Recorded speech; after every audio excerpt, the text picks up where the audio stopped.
ಒಂದೇ ನಿಮಿಷ. ಸದನ ನಡೆಯುವಾಗ ಒಬ್ಬ ಮಂತ್ರಿಗಳು ಇದು ಸದನದ ತೀರ್ಮಾನ ಆಗದೆ ಇರೋದನ್ನ ಕೊಟ್ರೆ ಏನ್ ಸದನಕ್ಕೆ ಏನ್ ಗೌರವ ಬರ್ತತೆ? ನಾವು ಏನಪ್ಪ ಹಿಂಗಾಗೋಯ್ತು, ಇದು ಚರ್ಚೆ ಆಗ್ಲೇ ಇಲ್ಲ, ಇಲ್ಲಿ ಕ್ವಶನ್ ಅವರ್ ಬದಿಗೊತ್ತೀರಿ ಅಂತ ನಾವು ಏನು ಹೇಳಲೇ ಇಲ್ಲ, ತಾವು ಹೇಳಲಿಲ್ಲ, ನಾನು ಹೇಳಲಿಲ್ಲ, ಚರ್ಚೆ ಆಗ್ಲಿಲ್ಲ. ಅವ್ರದ್ದು ಸ್ಕ್ರೋಲಿಂಗ್ ಬರ್ತಾ ಇದೆ, ರಿಪಬ್ಲಿಕ್ ಟಿವಿ ಎಲ್ಲ ಟಿವಿಗಳಲ್ಲೂ ಬರ್ತಾ ಇದೆ. ಅದು ನಾನು ಹೇಳ್ತಾರೆ ಮಹದೇವಪ್ಪನವರು ನಿಮ್ಮ ವ್ಯಾಪ್ತಿಗೂ ಬಂದ್ಬಿಟ್ಟವ್ರೆ. ಮೋಸ್ಟ್ಲಿ ಎಲ್ಲ ಈ ಬದಲಾವಣೆ ಆದಾಗೆಲ್ಲ ಅಲ್ಲ ಅವ್ರು ಹೋಗ್ತಾರ, ಏನಾನ ಬರ್ತಾರ ಅಲ್ಲಿಗೆ? ನೀವೇ ಅಲ್ಲಿ ಬಂದು ಕೂತ್ಕೊಂತೀರಾ ಇಲ್ಲ ಟ್ರೈನಿಂಗ್ ಏನಾನ ತಾಂತ ಇದ್ದೀರಾ? ಈಗ ಆಯ್ತು, ಈಗ ಚರ್ಚೆ ಆಗ್ಬೇಕಲ್ಲ, ಪ್ರಶ್ನೆ ಬೇಗ ಮುಗಿಸುವ. ಇಲ್ಲ ಅಧ್ಯಕ್ಷರೇ, ಇದನ್ನ ಅವರು ಹೇಳಿದ್ದಾರೆ. ಸದನ ಈಗ ಉತ್ತರ ಕರ್ನಾಟಕದ ಬಗ್ಗೆ ಎಲ್ಲರೂ ಅವರು ಇಂಟ್ರೆಸ್ಟ್ ಆಗಿದ್ದಾರೆ. ನೆನ್ನೆ ಮುಖ್ಯಮಂತ್ರಿ ಮಾತಾಡಿದ್ದಾರೆ. ಬಹಳ ಇಂಪಾರ್ಟೆಂಟ್ ಇರೋದ್ರಿಂದ, ಮತ್ತೆ ಬೆಳೆ ಹಾನಿಯಾಗಿದೆ, ಫ್ಲಡ್ ಆಗಿದೆ. ಉತ್ತರ ಕರ್ನಾಟಕ ಭಾಗದಲ್ಲೇ ಫ್ಲಡ್ ಆಗಿರೋದು, ಬೇರೆ ಕಡೆ ಎಲ್ಲಿಲ್ಲ. ಅಲ್ಲೇ ಜಾಸ್ತಿ ಫ್ಲಡ್ ಆಗಿರೋದು, ಅಲ್ಲೇ ಸಾವು ನೋವು ಆಗಿರೋದು, ಅಲ್ಲೇ ರೈತರ ಆತ್ಮಹತ್ಯೆ ಆಗಿರೋದು, ಎಲ್ಲನೂ ಅಲ್ಲೇ ಜಾಸ್ತಿ ಆಗಿರೋದು. ಅದಕ್ಕೆ ನಾವು ಉತ್ತರ ಕರ್ನಾಟಕ ಅಂತಾನೆ ಕೊಟ್ಟಿದ್ದೀರಿ. ಇಲ್ಲಿ ಉತ್ತರ ಕರ್ನಾಟಕದ ನಿಲುವಳಿಯನ್ನ ಕೊಟ್ಟಿದ್ದೀರಿ ನಾವು. ಈಗ ನಿಮ್ಮ ಉದ್ದೇಶ ನಿಮ್ಮ ಉದ್ದೇಶ ಉತ್ತರ ಕರ್ನಾಟಕದ ಸಮಸ್ಯೆ ಬಗ್ಗೆ ಚರ್ಚೆ ಆಗಬೇಕು. ಸರ್ಕಾರದ ಉದ್ದೇಶವೂ ಕೂಡ ಉತ್ತರ ಕನ್ನಡ ಬಗ್ಗೆ ಸಮಸ್ಯೆ ಬಗ್ಗೆ ಚರ್ಚೆ ಆಗಬೇಕು, ಅದಕ್ಕೆ ಸಹ ಪರಿಹಾರ ಕಾಣಬೇಕಂತ ಇಬ್ಬರು ಒಂದೇ ಉದ್ದೇಶ ಇದೆ. ಅಲ್ಲ, ನಾವು ನಿಲುವಳಿ ಕೊಟ್ಟಿದ್ದೀರಿ. ಅವರ ಉದ್ದೇಶ ಏನೋ, ಅವ್ರಿಗೆ ನಮಗೆ ವಿರೋಧ ಪಕ್ಷಕ್ಕೆ ರೈಟ್ಸ್ ಇದೆ, ಅಧಿಕಾರ ಇದೆ, ನಾವು ಕೇಳಿದ್ದೇವೆ ಕಾನೂನು ಪ್ರಕಾರ. ಮಾನ್ಯ ಅಧ್ಯಕ್ಷ, ನೀವು ಅಜೆಂಡಾದಲ್ಲಿ ಪ್ರಶ್ನೋತ್ತರ ಆದ ನಂತರ ಉತ್ತರ ಕರ್ನಾಟಕ ಚರ್ಚೆಯನ್ನು ತಗೊಂಡಿದ್ದೀರಿ, ನಮ್ದು ಭಿನ್ನಾಭಿಪ್ರಾಯ ಇಲ್ಲ. ಇವತ್ತು ನಿಲುವಳಿ ಸೂಚನೆ ಮುಖಾಂತರ ವಿರೋಧ ಪಕ್ಷದ ನಾಯಕರು ಉತ್ತರ ಕರ್ನಾಟಕದಲ್ಲಿ ಆಗಿರುವಂತಹ ಪ್ರಾಕೃತಿಕ ವಿಕೋಪದ ಹಿನ್ನೆಲೆಯಲ್ಲಿ ರೈತರಿಗೆ ಏನು ಸಮಸ್ಯೆ ಆಗಿದೆ, ಗ್ರಾಮೀಣಾಭಿವೃದ್ಧಿಯಲ್ಲಿ ಏನು ವ್ಯತ್ಯಾಸ ಆಗಿದೆ, ಜನಜೀವನದಲ್ಲಿ ಏನು ವ್ಯತ್ಯಾಸ ಆಗಿದೆ ಅನ್ನೋದನ್ನ ಎಲ್ಲದನ್ನು ಹೇಳಿದೆ. ಪತ್ರಿಕೆಗಳು ಬಹಳ ದೊಡ್ಡ ಪ್ರಮಾಣದಲ್ಲಿ ಬರೀಲಿಕ್ಕೆ ಶುರು ಮಾಡಿದೆ, ನಿಮಗೆ ಗೊತ್ತಿದೆ. ಇದನ್ನ ಎಲ್ಲದನ್ನು ಆದ್ಯತೆಯಿಂದ ತೆಗೆದುಕೊಂಡು ನಿಲುವಳಿ ಸೂಚನೆ ತಗೊಳ್ಬೇಕು ಅಂತ ನಮ್ಮ ಆಗ್ರಹ ಇರೋದು. ಹಂಗಾಗಿ ದಯಮಾಡಿ ನೀವು ಅದಕ್ಕೆ ಅವಕಾಶ ಕೊಡಿ. ಬೆಳಗಾವಿನ ಸೆಷನ್ ನಲ್ಲಿ ಪ್ರಾಕೃತಿಕ ವಿಕೋಪದ ಚರ್ಚೆ ಉತ್ತರ ಕರ್ನಾಟಕ ನಿಮ್ಮ ಸಲಹೆ ಏನೀಗ? ಸಲಹೆ ಈ ಪ್ರಶ್ನೋತ್ತರ ಬಿಟ್ಟು ಇದನ್ನು ತಗೊಳ್ಳಿ. ಪ್ರಶ್ನೆ ಬದಿಗಿಡಿ, ಈಗ ಉತ್ತರ ಕರ್ನಾಟಕ ಚರ್ಚೆ ಪ್ರಾರಂಭ ಮಾಡಿ, ತಗೊಳ್ಳಿ, ಶುರು ಮಾಡಿ. ಅಲ್ಲ ಅಧ್ಯಕ್ಷರೇ, ನಾನು ಕೇಳಿಕೊಳ್ತಾ ಇದ್ದೇನೆ, ಸಮಸ್ಯೆ ಏನು ನನ್ಗೂ ಅರ್ಥ ಆಗ್ತಾ ಇಲ್ಲ. ಸರ್ಕಾರನೇ ಚರ್ಚೆ ಆರಂಭ ಮಾಡಿ ಅಂತ ಹೇಳುವಂತ ಹಂತದಲ್ಲಿರುವಾಗ ಯಾವ್ದ್ರ ಬಗ್ಗೆ ತಾವು ಆಕ್ರೋಶ ವ್ಯಕ್ತಪಡಿಸ್ತಾ ಇದ್ದೀರಾ ನನ್ಗೆ ಗೊತ್ತಿಲ್ಲ. ಸಮಸ್ಯೆ ಮಾಡ್ಲಿಕ್ಕೆ ಅವಕಾಶ ಸಿಗಲಿಲ್ಲ ಅಂತ ನಿಮ್ಗೆ ಆಕ್ರೋಶ ಆಗಿದೆ. ಇದೀವಿ ಪ್ರಶ್ನೋತ್ತರ ಅವಧಿ ಮುಗಿದ ಕೂಡಲೇ ಉತ್ತರ ಕರ್ನಾಟಕದ ಚರ್ಚೆ ಆರಂಭ ಮಾಡೋಣ ಅಂತ ಸರ್ಕಾರನೇ ಸಲಹೆ ಕೊಟ್ಟಿದೆ. ಈಗ ಅದು ಸ್ಪೀಕರ್ ಆಗಿರುವಾಗ ಅಧ್ಯಕ್ಷರೇ ಸಮಸ್ಯೆ ಏನು ಅಂತ ನನಗೆ ಗೊತ್ತಾಗ್ತದೆ. ಯಾವುದು ಸಮಸ್ಯೆ ಸಿಗಲಿಲ್ಲ ಅನ್ನುವುದು ಸಮಸ್ಯೆ. ನಾವೇನ್ ಮಾತಾಡ್ತಿದೀವಿ ಅಂತ ಕಂದಾಯ ಸಚಿವರು ಕೇಳಿಸ್ಕೊಳ್ಳುವಂತದ್ನ ಪರಿಪಾಠ ಮಾಡ್ಕೊಂಡ್ರೆ ಒಳ್ಳೇದು. ನಾವು ಕೇಳ್ತಿರೋದನ್ನ ಈಗ ಇಮಿಡಿಯೇಟ್ ಆಗಿ ಚರ್ಚೆಗೆ ತಗೊಳ್ಳಿ. ಆಯ್ತು, ಈಗ ಉತ್ತರ ಕರ್ನಾಟಕದ ಸಮಸ್ಯೆ ವಿಚಾರದಲ್ಲಿ ಚರ್ಚೆಗೆ ತಗೊಳ್ಳಿ, ಪ್ರಶ್ನೆ ಉತ್ತರ ತದನಂತರ ತಗೊಳ್ಳಿ ಅಂತ ಹೇಳ್ತಾ ಇದೀವಿ. ಅವರು ಮಾಡಿದ್ದಾರೆ ಮೊದಲು ತೀರ್ಮಾನ ನೀವು ಮಾತಾಡೋದು ಹೇಗೆ ಮಾತಾಡಲಿಕ್ಕೆ ಅವಕಾಶ ಕೊಡಿ. ಸೆಲೆಕ್ಟಿವ್ ಆಗಿ ಜ್ಞಾಪಕ ಶಕ್ತಿ ಪ್ರದರ್ಶನ ಮಾಡಬೇಡಿ. ಹಿಂದೆ ಕಾಗೇರಿ ಅವರಿದ್ದಾಗ ಪ್ರಶ್ನೋತ್ತರದ ವಿಷಯದಲ್ಲಿ ಯಾವುದೇ ಕಾಂಪ್ರಮೈಸ್ ಇಲ್ಲ. ಈಗ ಮೇಲೆ ಅಂತ ಹೇಳಿದ್ದಾರೆ. ಆ ಪದ್ಧತಿಯನ್ನ ನಾವು ಅನುಸರಿಸಿಕೊಂಡು ಬಂದಿದ್ದೇವೆ. ಅದು ಮರ್ತೋಯ್ತಾ ನಿಮ್ಗೆ? ಹಾಗಾದ್ರೆ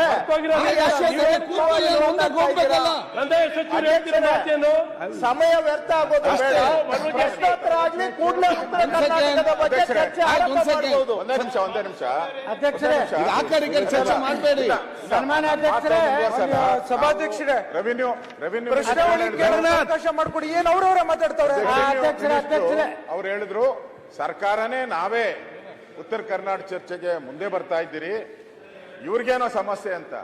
ಅವ್ರು ಎದ್ದಿರೋದು ನಿನ್ನೆ ನಮ್ಮ ರಕ್ಷಣೆ ವಾರದಿಂದ ಹೇಳ್ತಾ ಇದ್ದೀರಿ. ಹೇಳಿದ್ ಸ್ವಲ್ಪ ಕೇಳಿ ಚರ್ಚೆ ವಾಲಂಟಿಯರ್ ಆಗಿ ತಂದಿಲ್ಲ. ನೆನ್ನೆ ನಿಲುವಳಿ ಸೂಚನೆ ಉತ್ತರ ಕರ್ನಾಟಕ ನೆನ್ನೆ ನಿಲುವಳಿ ಸೂಚನೆ ಕೊಟ್ಟಿದ್ದೀನಿ. ನೆನ್ನೆ ಸಂತಾಪ ಇದೆ ಅಂತ ನೀವು ತಗೊಂಡಿಲ್ಲ. ಸರ್ಕಾರದ ಏನ್ ಪಾತ್ರ ಬರ್ತಾ ಇದೆ? ಚರ್ಚೆ ಬೇಕಾ ಬೇಡವಾ? ಆಯ್ತು ಅಧ್ಯಕ್ಷರೇ, ಅಧ್ಯಕ್ಷರೇ, ಇವತ್ತು ತಾವು ಅವ್ರು ಅಲ್ಲಿ ಮಾತಾಡಿ ಕೂತ್ಕೊಳ್ಳಲಿ. ಅಧ್ಯಕ್ಷರೇ, ಕೂತ್ಕೊಳ್ಳಿಕ್ ಬಂದಿಲ್ಲ ಇಲ್ಲಿ. ಅಲ್ಲಿ ಮಾತಾಡ್ತಿದ್ದಾರೆ. ಸರಿ, ನೀವು ಕೂತ್ಕೊಳ್ರಿ ಅಂದ್ರೆ ಹೆಂಗೆ? ಪ್ರತಿಯೊಬ್ಬರು ಮಾತ್ರ ಹೇಗೆ? ಒಂದು ನಿಮಿಷ ಅವ್ರದೆಲ್ಲ ಇರ್ಲಿ, ಅಧ್ಯಕ್ಷರೇ. ವಿರೋಧ ಪಕ್ಷ ಅವ್ರದ್ದು ಕೇಳಿ ನೀವು ಮಾತು. ಅಧ್ಯಕ್ಷರೇ, ಎತ್ತಲ್ಲಿ ಹೇಳಿ. ಅಧ್ಯಕ್ಷರೇ, ಕರ್ನಾಟಕದಲ್ಲಿ ಉತ್ತರ ಕನ್ನಡ ಬರೋದು ಹೇಗೆ ಇಷ್ಟೇ ನನ್ನ ಪ್ರಶ್ನೆ ಇದೆ. ಮಾತಾಡ್ತಾ ಇದ್ದೀನಿ. ಉತ್ತರ ಕನ್ನಡ ನಾನು ಮಾನ್ಯ ಅಧ್ಯಕ್ಷರಿಗೆ ನನಗೆ ಬಲ್ಲ ಮೂಲಗಳಿಂದ ತಿಳಿದಂತೆ ಉತ್ತರ ಕರ್ನಾಟಕದ ಚರ್ಚೆಯನ್ನು ತಾವು ತಗೋಬೇಕಂತ ಈಗಾಗಲೇ ನಿರ್ಣಯ ಮಾಡಿದ್ದೀರಿ ಅಂತ ನನಗೆ ಗೊತ್ತಾಗಿದೆ. ಅದಕ್ಕೆ ನಿಮ್ಮ ಮೊದಲು ಅಭಿನಂದನೆಗಳನ್ನು ಸಲ್ಲಿಸ್ತೇನೆ. ಅಧ್ಯಕ್ಷರ, ಅದ್ರ ಜೊತೆಗೆ ಪ್ರಶ್ನೋತ್ತರ ಕಾಲ ಎಲ್ಲ ಶಾಸಕರ ಒಂದು ಹಕ್ಕು. ಇವತ್ತು ನಾನು ಕೃಷ್ಣಾ ಮೇಲ್ದಂಡೆ ಯೋಜನೆ ಸ್ಟಾರ್ ಕ್ವಶನ್ ಇದೆ ನಾನು ಅಂತ ಪ್ರಮುಖವಾದಂಥ ಕರ್ನಾಟಕದ 70% ನೀರಾವರಿ ಆಗುವಂಥ ಒಂದು ಅತ್ಯಂತ ಪ್ರಮುಖ ಪ್ರಶ್ನೆ ನಂದು ಇರೋದ್ರಿಂದ ಈಗಾಗಲೇ ತಾವು ಗಮನಕ್ಕೆ ತೊಗೊಂಡು ಬಂದಿರಿ. ಕಂದಾಯ ಸಚಿವರು ಹೇಳಿದ್ದಾರೆ ಪ್ರಶ್ನೋತ್ತರ ಆದ ಮೇಲೆ ಉತ್ತರ ಕರ್ನಾಟಕ ಚರ್ಚೆಗೆ ತಾವು ಅವಕಾಶ ಮಾಡಿ ಕೊಟ್ಟಿದ್ದೀರಿ. ಅದಾದ ಮೇಲೆ ಇದರ ಮೇಲೆ ಕೇವಲ ಪ್ರತಿಷ್ಠೆಗಾಗಿ ಪ್ರಶ್ನೋತ್ತರವನ್ನು ಮುಂದೆ ಹಾಕೋದಕ್ಕೆ ನಾನು ವಿರೋಧ ಮಾಡ್ತೇನೆ. ಯಾಕಂದರೆ ಪ್ರತಿಯೊಬ್ಬ ಶಾಸಕ ತನ್ನ ಕ್ಷೇತ್ರದ್ದು ಮತ್ತು ತನ್ನ ಭಾಗದ ಅಭಿವೃದ್ಧಿಯ ಪ್ರಶ್ನೆಯೇ ಕೇಳಿರ್ತಾನೆ ಹೊರತು ಅದರಲ್ಲಿ ಉತ್ತರ ಕರ್ನಾಟಕ ಶಾಸಕರು ಅದನ್ನೇ ಕೇಳಿರ್ತಾರೆ, ನಮ್ಮ ದಕ್ಷಿಣ ಕರ್ನಾಟಕ ಶಾಸಕರು ಕೇಳಿರ್ತಾರೆ. ಅದಕ್ಕೆ ನಾನು ವಿನಂತಿ ಮಾಡ್ಕೋತೀನಿ, ಮೊದಲ ಪ್ರಶ್ನೋತ್ತರ ಮಾಡಿ ಅಲ್ಲಿ ನಮ್ದೆಲ್ಲ ಸಹಮತ ಇದೆ ಮಾನ್ಯ ಸಭಾಧ್ಯಕ್ಷರು. ಉತ್ತರ ಕರ್ನಾಟಕ ಆ ವಿಚಾರದಲ್ಲಿ ಸಹಮತ ಇದೆ. ಅಧ್ಯಕ್ಷರೇ, ಶುರು ಮಾಡಬಹುದು. ನಾವು ತುಂಬುವುದರಿಂದ ಮೆಚ್ಕೋತೀವಿ. ರವಿ ಅಧ್ಯಕ್ಷರ, ಉತ್ತರ ಕರ್ನಾಟಕ ಅಧ್ಯಕ್ಷರೇ, ಈಗ ಅದ್ರ ಜೊತೆಗೆ ನಮ್ಮ ವಿನಂತಿ ಏನಂದ್ರೆ ಪ್ರಶ್ನೋತ್ತರ ತಗೊಂಡ ತಕ್ಷಣ ತಗೋತೀನಿ. ಈಗಾಗಲೇ ನೀವು ಘೋಷಣೆಯನ್ನು ಮಾಡಿದ್ದೀರಿ. ಆಯ್ತು. ಇನ್ನೊಂದು, ನಮ್ಮ ಹಿರಿಯ ಶಾಸಕರಿಗೆ ಅತ್ಯಂತ ಅಪಮಾನಕಾರಿಯಾಗಿ ನಮ್ಮ ಹಿಂದೆ ಕುಂಡ್ರಿಸುವಂತ ವ್ಯವಸ್ಥೆ ಮಾಡಿದ್ದೀರಿ. ಹೋದ ಸದನದಲ್ಲಿ ಸಹ ತಮ್ಗೆ ವಿನಂತಿ ಮಾಡ್ಕೊತೀವಿ, ನಾವು 6 ಸಲ 5 ಸಲ ಆಯ್ಕೆ ಆದಂತವ್ರಿಗೆ ಮುಂದೆ ಕೊಡುವಂತ ವ್ಯವಸ್ಥೆನ ನಾವು ಮಾಡಬೇಕಾಗಿತ್ತು. ಗಮನಕ್ಕೆ ತಗೊಂಡು ಬಂದಿದ್ದೀವಿ. ಈ ಸಲನೂ ಸಹ ನಮ್ಮನ್ನ ಕೊನೆಗೆ ನನಗೆ ಎಷ್ಟನೇ ನಂಬರ್ ಯತ್ನಾಳ್ ಸಾಹೇಬ್ರನ್ನ ಮಾತಾಡ್ತೀರ ರಂಗನಾಥ್, ಬಿಜೆಪಿ ಏನ್ ಸಿಗ್ತಾ ನಿಮ್ಗೆ? ಯತ್ನಾಳ್ ಸಾಹೇಬ್ರನ್ನ ಅನಾಥರು ಮಾಡ್ಬಿಡವ್ರೆ. ಅದಕ್ಕೋಸ್ಕರ ನಾವೆಲ್ಲ ನಿಮ್ ಜೊತೆ ಇದ್ದೀವಿ. ಪ್ರಶ್ನೆ ಶುರು ಆಗ್ಲಿ. ಅಧ್ಯಕ್ಷರೇ, ನಮಗೆ ಇನ್ನೊಮ್ಮೆ ನಮ್ಮ ಸೀಟುಗಳ ಬಗ್ಗೆ ಪುನರ್ ಪರಿಶೀಲನೆ ಮಾಡಿ ನಾಳೆ ಒಳಗಾಗಿ ತಾವು ವಿಧಾನಸಭಾ ಅಧ್ಯಕ್ಷರಾಗಿ ಒಂದು ಒಳ್ಳೆಯ ನಿರ್ಣಯ ತಗೋಬೇಕಂತೇಳಿ ನಾವು ಅತ್ಯಂತ ಕಳಕಳಿಯಿಂದ ತಮ್ಮಲ್ಲಿ ಪ್ರಾರ್ಥನೆ ಮಾಡ್ತೀವಿ. ಒಂದು ನಿಮಿಷ ಎಲ್ಲರೂ ಒಂದ್ ಸೆಕೆಂಡ್ ಬೈ ರಾಯರೆಡ್ಡಿ, ಒಂದ್ ಸೆಕೆಂಡ್ ಅದನ್ನ ಕ್ಲಿಯರ್ ಮಾಡ್ತೇನೆ ನಾನು. ಯತ್ನಾಳ್ ಅವರೇ ಆಯ್ತು, ಇದಲ್ಲ ಬೇರೆ ಪ್ರಶ್ನೆ. ಯತ್ನಾಳ್ ಅವರೇ ನೋಡಿ, ಮೊನ್ನೆ ತಾವು ನಾವು ಸೀನಿಯರ್ ಇದ್ದೇವೆ, ನಮ್ಗೆ ಲಾಸ್ಟ್ ಅಲ್ಲಿ ತಾವು ಸೀಟ್ ಕೊಟ್ಟಿದ್ರ ತಾವು ಮೊನ್ನೆ ಕೂಡ ಇವತ್ತು ಕೂಡ ಹೇಳ್ತಾ ಇದ್ರಿ. ನಮ್ಮನ್ನ ಸ್ಪಷ್ಟ ಬರ್ತೇನೆ, ರಾಜ್ಯದಲ್ಲಿ ಸೀನಿಯರ್ ಜೂನಿಯರ್ ಅಂತ ಇಲ್ಲ. ಅಧಿಕಾರ ಇದ್ದವನೇ ಸೀನಿಯರ್, ಅಧಿಕಾರ ಇಲ್ಲದವನು ಜೂನಿಯರ್. ನಾವು ಹೇಳ್ದು ಕೇಳಿ, ಒಂದು ಸೆಕೆಂಡ್ ನಾನು ಹೇಳ್ದು ಕೇಳಿ ಇಲ್ಲಿ. ಆಯ್ತು, ಒಂದು ಹೇಳ್ದು ಕೇಳಿ. ನಾವು ಇಲ್ಲಿ ಸೀಟು ಕೊಡುವಾಗ ಸೀನಿಯಾರಿಟಿ ನೋಡಿ ಕೊಡುದಲ್ಲ. ಯಾರಿಗೆ ಜಾಸ್ತಿ ಸಂಖ್ಯೆ ನಂಬರ್ ಇದ್ರೆ ಅವ್ರಿಗೆ ಈ ಸೈಡ್ ಕೊಡುವಂಥದ್ದು, ಕಡಿಮೆ ಸಂಖ್ಯೆ ನಂಬರ್ ಇದ್ರೆ ಈ ಕಡೆ ನಾವು ಕೊಡುವಂಥದ್ದು. ಅದಕ್ಕಿಂತ ಕಡಿಮೆ ಇದ್ರೆ ಆ ಕಡೆ ಬಂದು ಸೇರ್ತಾರೆ. ನೀವು ಇಲ್ಲಿದ್ದಾಗ ನಿಮ್ಗೆ ಫ್ರಂಟ್ ಸೀಟಲ್ಲೇ ಕೊಟ್ಟಿದ್ದೆವು. ನಿಮ್ಗೆ ಬೇಕಾದಾಗ ಇಲ್ಲಿ ಬರುವುದು, ಬೇಡದಾಗ ಅಲ್ಲಿ ನೀವು ಬಿಟ್ಟು ಹೋದ್ರೆ ನಾವೆಂತ ಮಾಡ್ಲಿಕ್ಕೆ ಅಲ್ಲಿ ಕೊಡ್ಲಿಕ್ಕೆ ಆಗ್ತದೆ ನನಗೆ? ನೀವು ನಮ್ಮ ಈ ಕಡೆ ಬಂದ್ರೆ ಇಲ್ಲಿ ಫ್ರಂಟ್ ಅಲ್ಲಿ ಬರ್ತದೆ, ನೀವು ಇಲ್ಲಿ ಬಂದ್ರೆ ನಿಮ್ಗೆ ಇಲ್ಲಿ ಫ್ರಂಟ್ ಅಲ್ಲಿ ಬರ್ತದೆ. ಅಧ್ಯಕ್ಷರೇ, ನಾವು ಬೇಕಂದಾಗ ಬರುವುದು ಬಿಡೋದಲ್ಲ, ನಾವೇ ನಿಜವಾದಂತ ನಿಷ್ಠಾವಂತ ಕಾರ್ಯಕರ್ತರು. ಈ ಸದನದಲ್ಲಿ ನಿಜವಾಗಿ ವಿರೋಧ ಪಕ್ಷ ನಾಯಕ ಅಂದ್ರೆ ನಾನೇ. ಆಯ್ತು, ನಾ ಅಡ್ಜಸ್ಟ್ಮೆಂಟ್ ಕೇಳಿ ಅಲ್ಲ, ನಾ ಯಾರು ನೋಡ ಹೊಂದಾಣಿಕೆ ಮಾಡ್ಕೊಂಡೆಲ್ಲ, ನಾ ಮುಖ್ಯಮಂತ್ರಿಗಳ ಕಚೇರಿಗೆ ಹೋಗಿಲ್ಲ, ಯಾವ ಮಂತ್ರಿಗಳ ಬಳಿ ದಯಾಪರನಾಗಿ ಕೇಳ್ಕೊಂಡೆಲ್ಲ. ಬಿಜೆಪಿ ವಿರೋಧ ಪಕ್ಷದ ನಾಯಕರು ಬೇಕಾದ್ರೆ ಡೆಪ್ಯೂಟಿ ಸ್ಪೀಕರ್ ಪಕ್ಕ ನೀವು ಒಂದು ಕುರ್ಚಿ ನನಗೆ ಅಲಾಟ್ಮೆಂಟ್ ಮಾಡ್ಬೇಕಂತ ವಿನಂತಿ ಮಾಡ್ಕೊತೀನಿ. ಓಕೆ, ಈಗ ರಾಯರೆಡ್ಡಿ ಅವರು. ಮಾನ್ಯ ಅಧ್ಯಕ್ಷರೇ,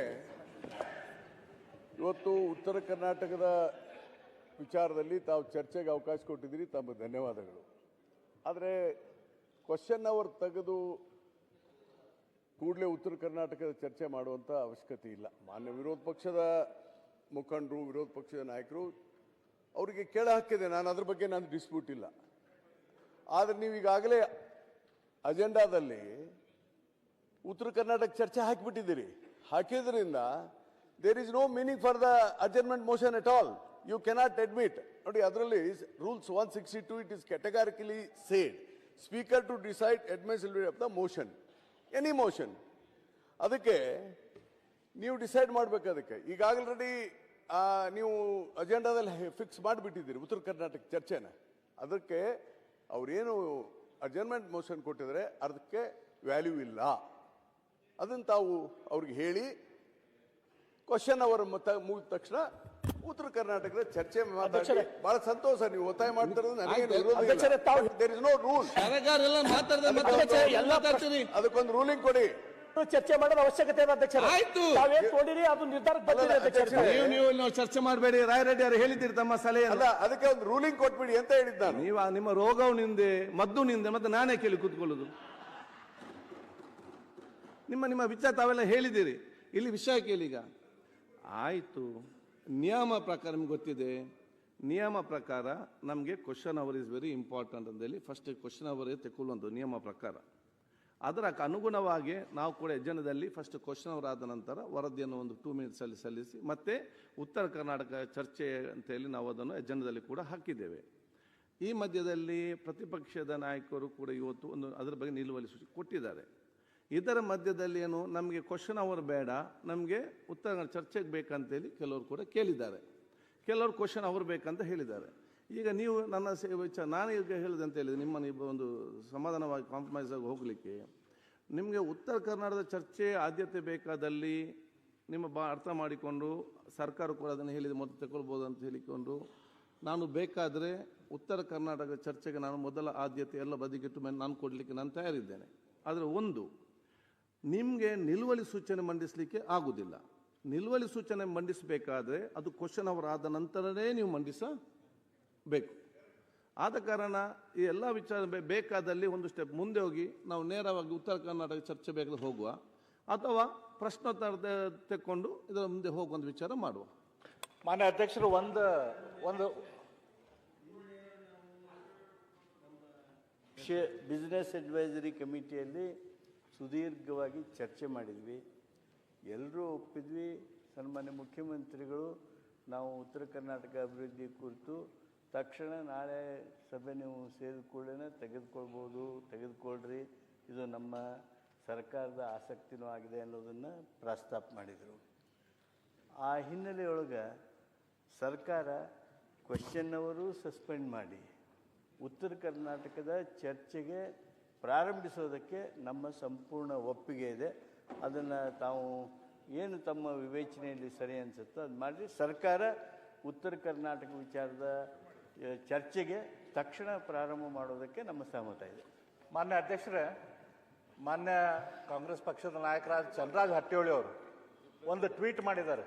ಅಲ್ಲಪ್ಪ, ಮುಖ್ಯಮಂತ್ರಿಗಳಾದ ಡಿ.ಕೆ. ಶಿವಕುಮಾರ್ ಅವರನ್ನು ನೀವೇನು ಉತ್ತರ ಕನ್ನಡ ಚರ್ಚೆ ಬೇಕು, ರಾಜ್ಯಕ್ಕೆ ಬೇಕಾ ಉತ್ತರ ಕನ್ನಡ ಚರ್ಚೆ ಬೇಕಾ? ನೀವು 6 ಗಂಟೆ ನಂತರ ಟೈಮ್ ನೋಡಿ. ನೀವು ಉತ್ತರ ಕರ್ನಾಟಕ ನಿಮಗೆ ಭಾವನೆ ಇದ್ರೆ, ಅದ್ರ ಬಗ್ಗೆ ಕಾಳಜಿ ಇದ್ರೆ ಉತ್ತರ ಕನ್ನಡದ ಬಗ್ಗೆ ನೀವು ಚರ್ಚೆ ತಗೊಳ್ಳಿ. ಅದು ಬೇರೆ ವಿಷಯ ಎಲ್ಲ ಮತ್ತೆ ಮಾತಾಡಿ. ನಮ್ಮ ಪಕ್ಷದ ಆಂತರಿಕ ವಿಚಾರ ನಿಮ್ಗೆ ಮುಖ್ಯಮಂತ್ರಿ ಆಂತರಿಕ ಆಗಲ್ಲ ರೀ, ಮುಖ್ಯಮಂತ್ರಿ ಇಡೀ ರಾಜ್ಯಕ್ಕೆ ಮುಖ್ಯಮಂತ್ರಿ ಆಂತರಿಕ ಆಗಲ್ಲ.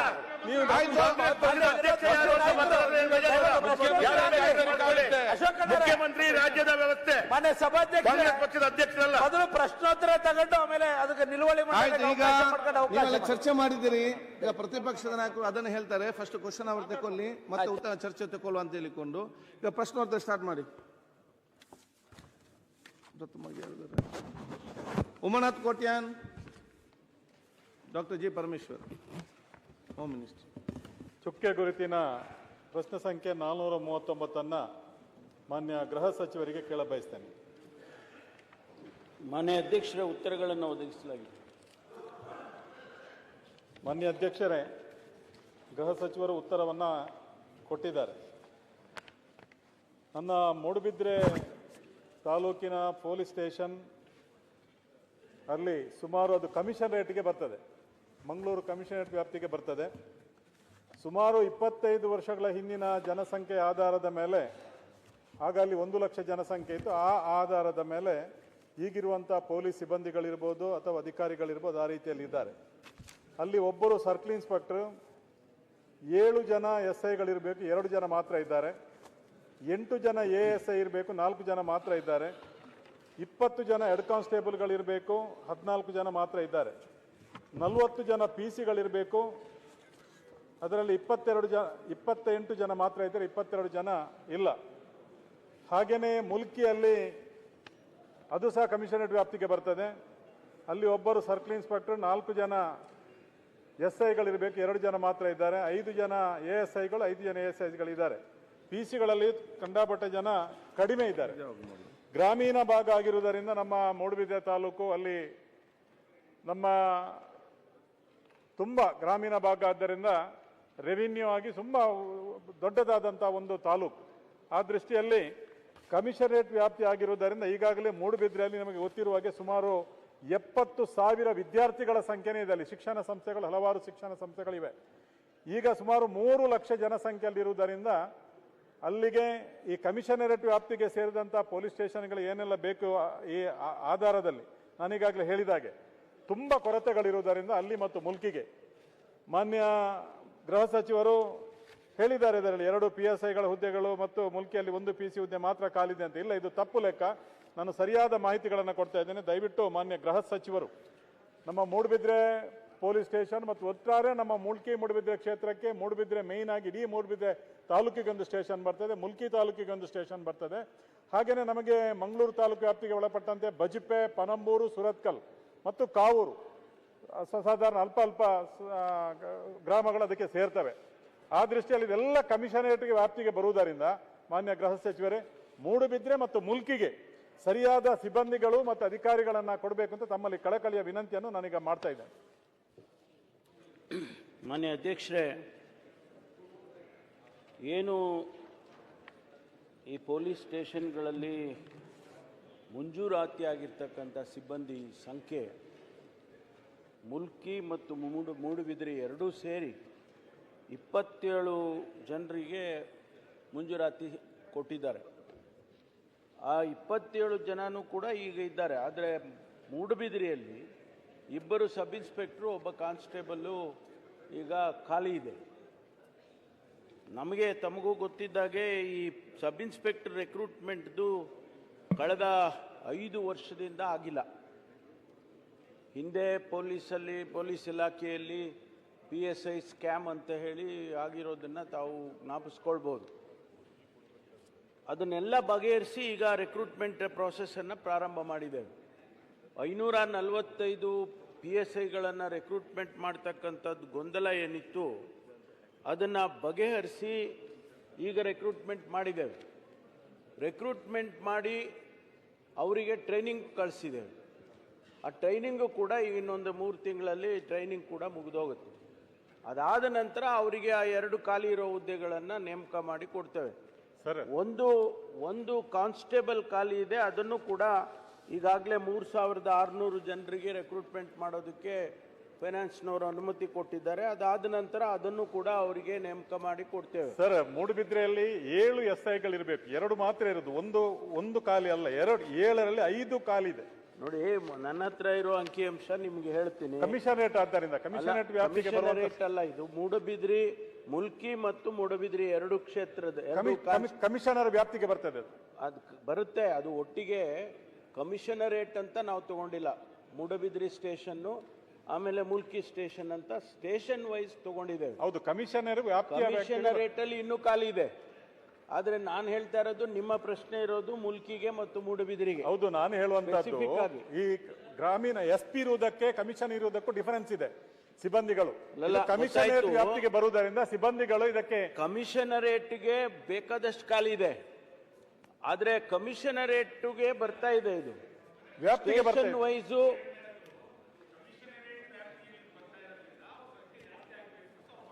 ಅಲ್ಲ, ಅದನ್ನೇ ನಾನು ಹೇಳ್ತೀನಿ. ರಿವ್ಯೂ ಮಾಡಿ, ಇಡೀ ಕಮಿಷನರೇಟ್ ರಿವ್ಯೂ ಮಾಡಿ ಹೆಚ್ಚು ಸಂಖ್ಯೆ ಮಾಡ್ಕೊಳ್ಳೋದಕ್ಕೆ ನಾವು ಈಗ ಪ್ರಸ್ತಾವನೆ ಕೇಳಿದ್ದೇವೆ. ಯಾಕೆಂದ್ರೆ ಅವ್ರು ಹೇಳಿದಾಗೆ ಜನಸಂಖ್ಯೆ ಜಾಸ್ತಿ ಆಗಿದೆ. ಜನಸಂಖ್ಯೆಗೆ ಅನುಗುಣವಾಗಿ ನಾವು ಹೆಚ್ಚು ಸಂಖ್ಯಾ ಬಲವನ್ನು ಕೊಡಬೇಕಾಗ್ತದೆ. ಅದನ್ನು ರಿವ್ಯೂ ಮಾಡ್ತೀವಿ. ಆದರೆ ಅವರು ಕೇಳ್ತಾ ಇರ್ತಕ್ಕಂಥದ್ದು ಮೂಡುಬಿದಿರಿ ಮತ್ತು ಮುಲ್ಕಿಗೆ ಮಾತ್ರ ಸೀಮಿತವಾಗಿ ಕೇಳಿದ್ದಾರೆ. ಹೌದು ಸರ್.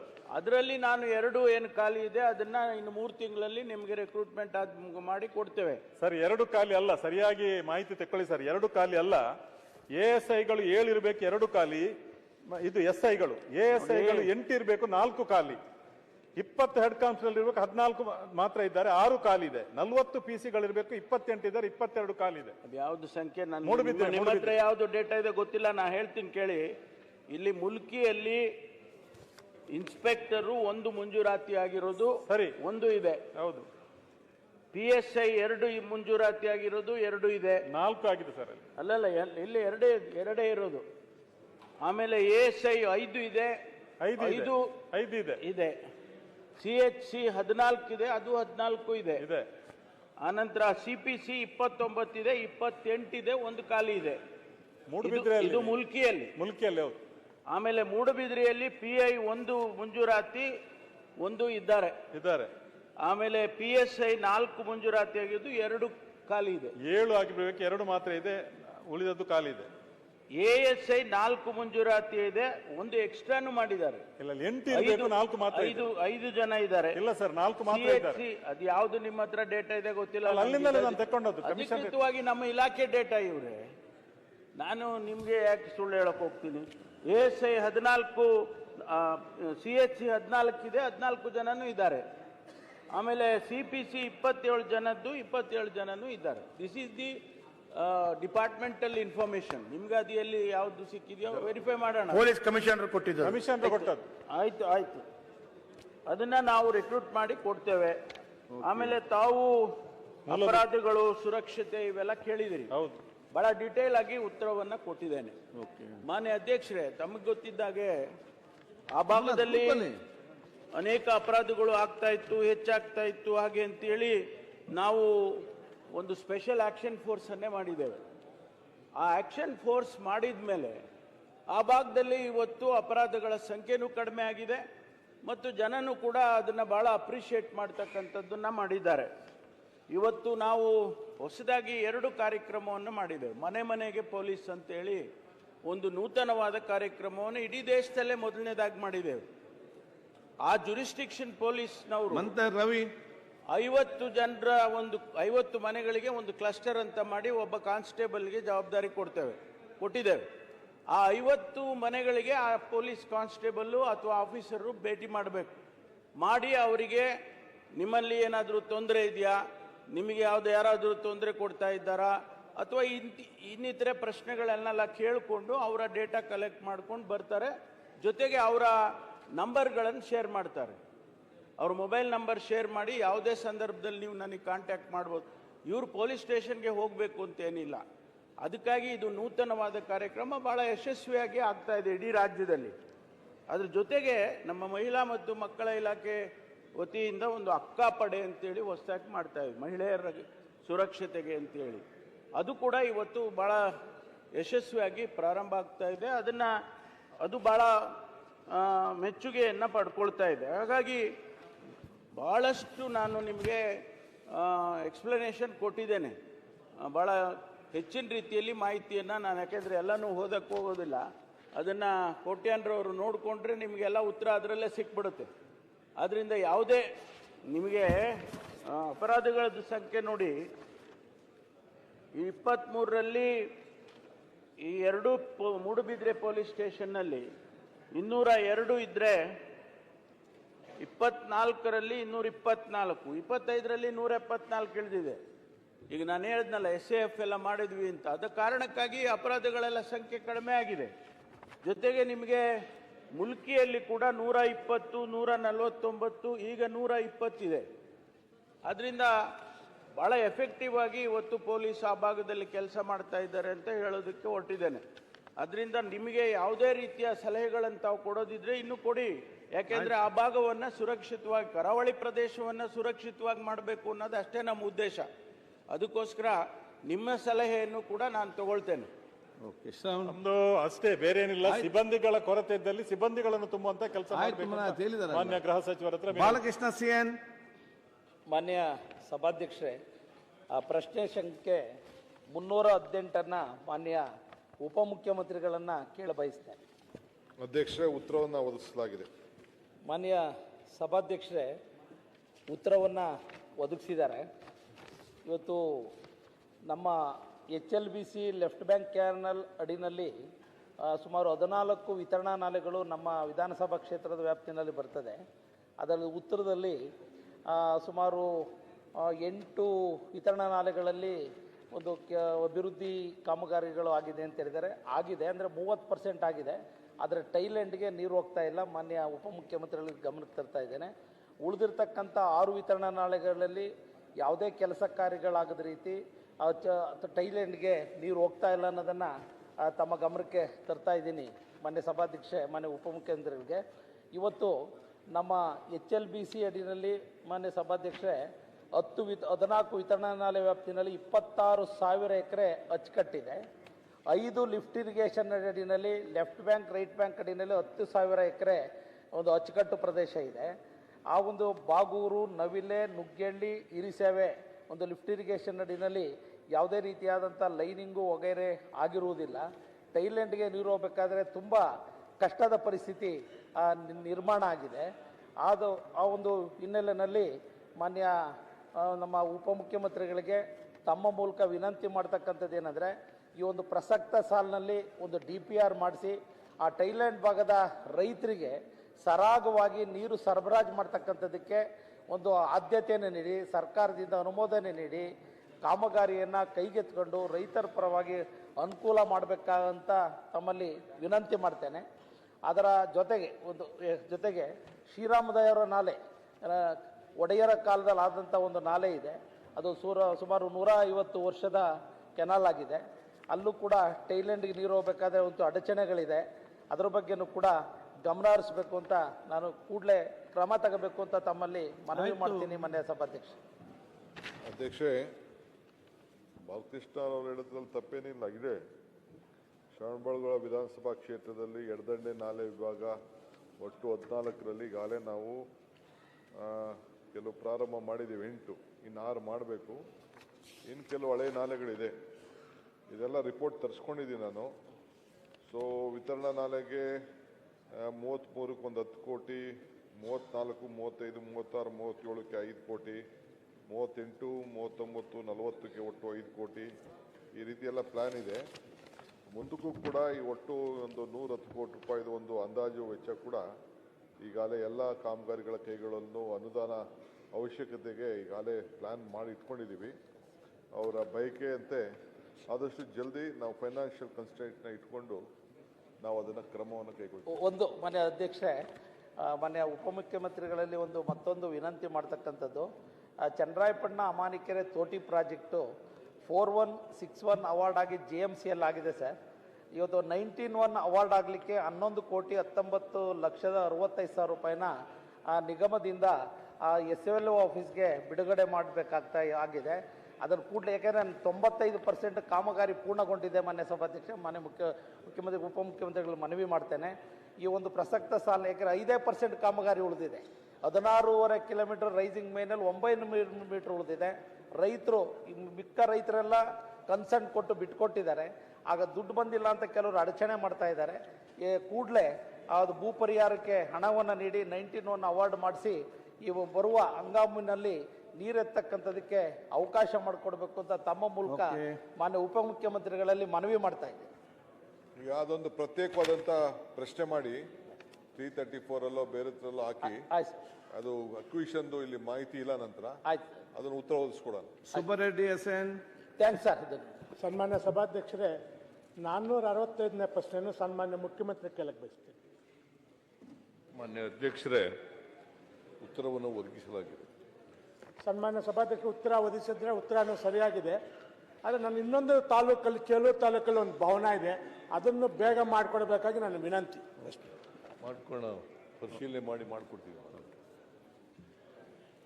ಸುರೇಶ್ ಬಾಬು CB. ಸನ್ಮಾನ್ಯ ಅಧ್ಯಕ್ಷೆ, 430ನೇ ಪ್ರಶ್ನೆನ ಅಬಕಾರಿ ಸಚಿವರನ್ನ ಕೇಳಲಿಕ್ಕೆ ಬಯಸ್ತೇನೆ.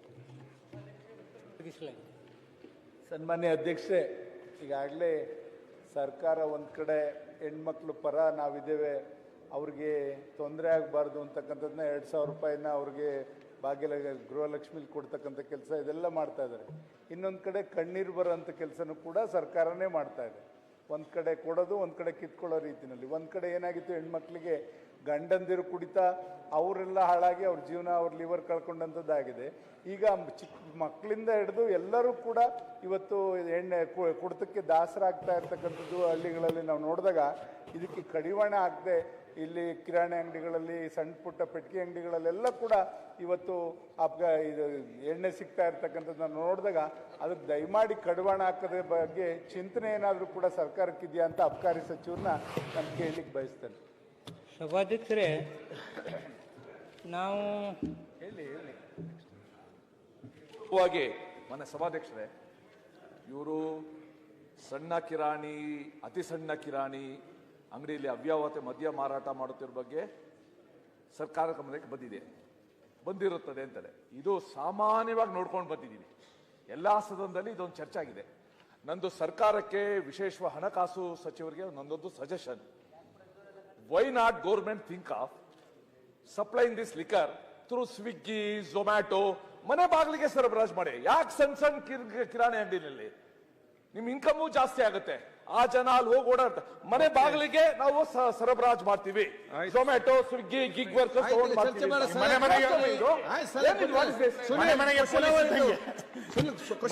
ಪೊಲೀಸ್ ಕೊಟ್ಟಂಗೆ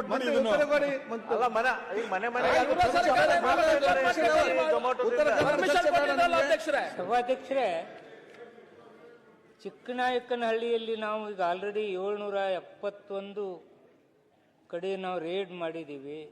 3 ವರ್ಷಗಳಲ್ಲಿ 51, 32, 34 ನಾವು ಕೇಸ್ ಹಾಕಿದ್ದೀವಿ. 15 ಈ ಪ್ರಕಾರ 4 ಪಾರ್ಟಿಯಲ್ಲಿ ಹಾಕ್ತೀವಿ. ಹೀಗೆ ಆವಾಗ ನಾವು ರೇಡ್ ಮಾಡ್ತಕ್ಕಂಥದ್ದು, ಕಂಟ್ರೋಲ್ ಮಾಡ್ತಕ್ಕಂಥದ್ದು ನಾವು ಮಾಡ್ತಾನೆ ಇದ್ದೀವಿ. ಅಲ್ಪ ಸ್ವಲ್ಪ ಈ ಪ್ರಮಾಣದಲ್ಲಿ ನಡೀತಿದೆ. ಇನ್ನೂ ಕಠಿಣವಾಗಿ ಅದನ್ನು ನಡೆದುಕೊಳ್ತಕ್ಕಂಥ ಕೆಲಸ ನಾವು ಮಾಡ್ತೀವಿ. ಇಲ್ಲ, ಅಲ್ಪ ಸ್ವಲ್ಪ ಅಲ್ಲ ಸನ್ಮಾನ್ಯದ ಅಬಕಾರಿ ಸಚಿವರೇ. ಈಗ ಏನಾಗಿದೆ, ನೀವು ಟಾರ್ಗೆಟ್ ಫಿಕ್ಸ್ ಮಾಡಿದಿರಂತೆ, ಹೌದಾ? ಅಬಕಾರಿ ಇಲಾಖೆ ಇಷ್ಟು ಮಾರಬೇಕು ಅಂತ ಟಾರ್ಗೆಟ್ ಫಿಕ್ಸ್ ಮಾಡಿದ್ದೀರಿ ಅಂತ ಅಲ್ಲಿ ಹೇಳ್ತಾರೆ. ಇಷ್ಟನ್ನ ನೀವು ಒಂದೊಂದು ತಾಲೂಕಲ್ಲಿ ಇಷ್ಟು ಟಾರ್ಗೆಟ್ ಮಾಡಬೇಕು ಅಂತ ನೀವು ನಿಗದಿ ಮಾಡಿರೋದ್ರಿಂದ ನಾವು ಸೇಲ್ ಮಾಡಲೇಬೇಕು ಅಂತಕ್ಕಂಥ ದೃಷ್ಟಿನಲ್ಲಿ ಅಲ್ಲಿ ಅವರೆಲ್ಲರೂ ಕೂಡ ಹೇಳ್ತಕ್ಕಂಥದ್ದು. ಹೀಗಾಗಿ ಹಳ್ಳಿಯಲ್ಲೂ ಮಾರ್ತಾ ಇದ್ದಾರೆ. ಈಗಿನ ಏನು SLC ಮಕ್ಕಳವರೆಗೂ ಕೂಡ ಕಾಲೇಜ್ ಫೀಲ್ಡ್, ಹೈಸ್ಕೂಲ್ ಫೀಲ್ಡ್ ಅಲ್ಲಿ ಕೂತ್ಕೊಂಡು ಕುಡಿತಾ ಇರೋದು ನಾವು ನೋಡ್ತಾ ಇದ್ದೀವಿ. ಅದೆಲ್ಲ ದಯಮಾಡಿ ಏನಾರು ಒಂದು ತೀರ್ಮಾನ ತಗೊಳ್ಳಿ ಅಂತ ನಾನು. ಇಲ್ಲಿ ನಮ್ದೇನು ಟಾರ್ಗೆಟ್ ಇರುವುದಿಲ್ಲ. ಇದು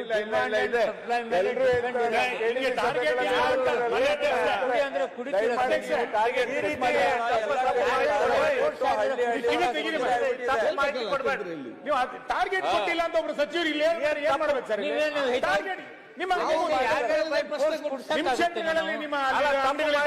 ಅಲ್ಲಿ ಡಿಮಾಂಡ್ ಇದೆ.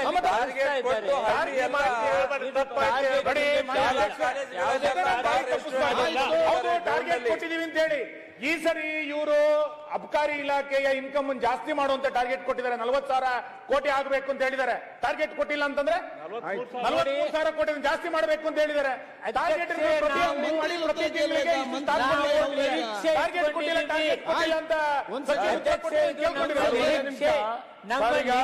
ಅವರು ರೈಡ್ ಮಾಡ್ತೀವಿ ಅಂತ ಹೇಳ್ತಾ ಇದ್ದಾರೆ. ಇದು ರೈಡ್ ಮಾಡೋದು ನಾಮಕಾವಸ್ಥೆ. ರೈಡ್ ಮಾಡಿದಾಗ ಸಿಗ್ತದೆ, ಅದರ ಬ್ಯಾಚ್ ನಂಬರ್ ಇರ್ತದೆ.